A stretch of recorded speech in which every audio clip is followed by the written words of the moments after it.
I'm just curious. Have you heard anything else on this Igor Shesterkin situation? And then let me ask you a 1B here. Do you believe Shesterkin's camp that we have no interest in negotiating during the regular season? No, and I don't think the Rangers have gotten any sense that this is a hard deadline. I think they're still talking. I think they're still in communication. I think it's been really cordial. And this is why you have an agent. It's great to like place an artificial deadline on it and say, we're not negotiating after this date, because deadlines, unfortunately or fortunately, depending on how you look at it, deadlines produce results. And a lot of times, not saying the Rangers, but a lot of times, a lot of GMs and teams need a kick in the pants to actually get something done. That said, the season start has come and gone. Shesterkin has been more or less outrageous for the most part. And so good. And when you look at that, you're like, man, that really makes me hungry to get a deal done. So I also don't think, in saying all that, from a Rangers perspective, what's really the rush? Like, it just a pure, hey, we'd like to know what our cap picture looks like. That's part of it. But how much more is it going to cost you? Like, let's say he plays the same exact way the rest of the season. You're already setting the market with the new highest paid goalie deal of all time. You've already offered that.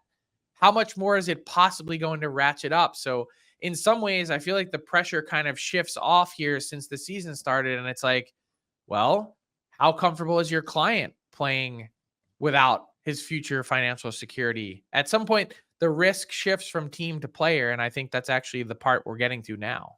Well, I think he'll be more comfortable after seeing quotes like Derek Lalonde last night. Did you catch that at the end of the game? I did. He said I could see why they turned down $88 million. Yeah. So I mean, head coach. I was just asked, is this something that we're going to talk? Go. I was just going to read it for those that are audio only and make sure we're cluing everybody in. But Detroit Red Wings coach after the game last night on Igor Shesterkin, he's special. I can see why he turned down the $88 million. Good agent. I mean, I love that because he's just stirring the pot and trying to drive the price up on the Rangers. Like, let me ask you a question. Are you allowed to say that, Frank? Because you're not really supposed to talk about players on other teams. Like, I know there's like a gray area and a fine line. No, you can. Coaches can always talk about players on other teams.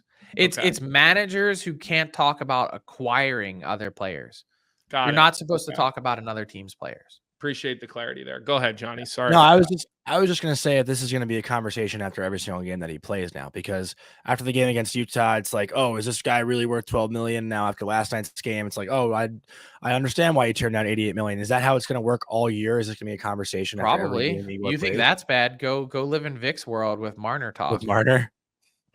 Yeah, I mean, at what point, though, Frank, do you think, because Colby always asks me, but from an unbiased perspective, at what point do you think Ranger fans should be nervous if he's not signed? I mean, it seems like he wants to stay here and will do what he can to stay here, but not really nervous at all. Like, again, I go back to the 8th year. For someone else to just tie what the Rangers have put on the table, it needs to be, unless they're in a no-tax state, which, again, we've rattled these goalies off before. They're pretty much all locked up. And we're going to be in the process of getting locked up. Saros is in Nashville, except Vegas. Ottinger, they haven't talked yet, but I don't think anyone thinks that he's going anywhere other than Dallas. Vasilevsky, Bobrovsky. Am I covering all the no-tax states? Yeah. You're good. Okay, so if that's the case, then someone else needs to offer 7 times 12.57 to tie. If someone is matching, aren't you just staying and getting more total dollars over 8 years?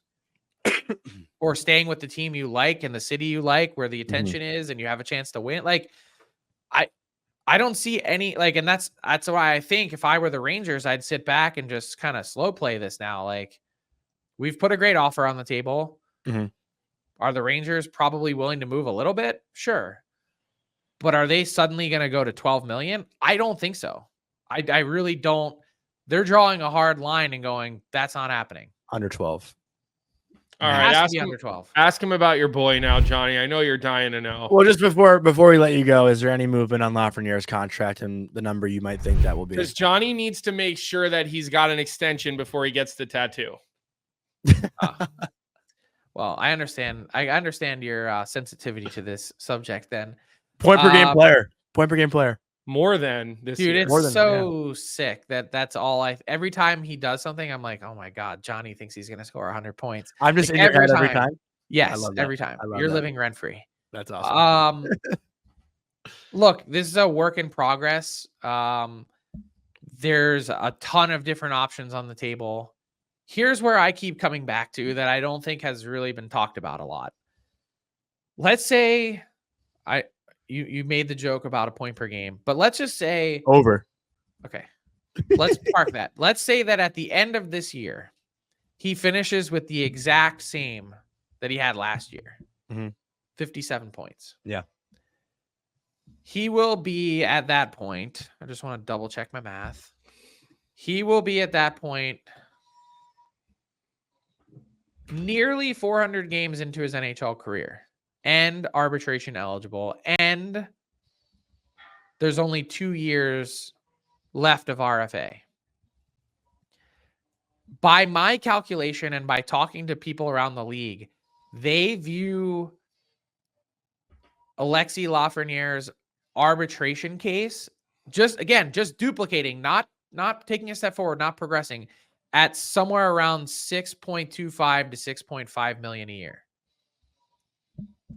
So then the next step is, still 6.25 or 6.5. That makes everyone really uncomfortable, I would think. Yeah. Plus, it gets close to walking him to free agency. That's just an RFA case.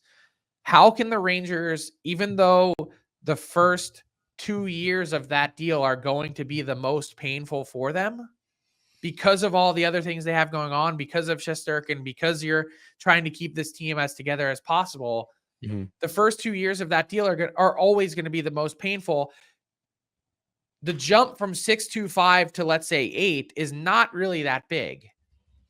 This is my opinion and thought process. Yeah. They should suck it up in those first couple years to then spend years 4, 5, 6, 7, and 8 laughing, being like, this is the steal of the cap world right now.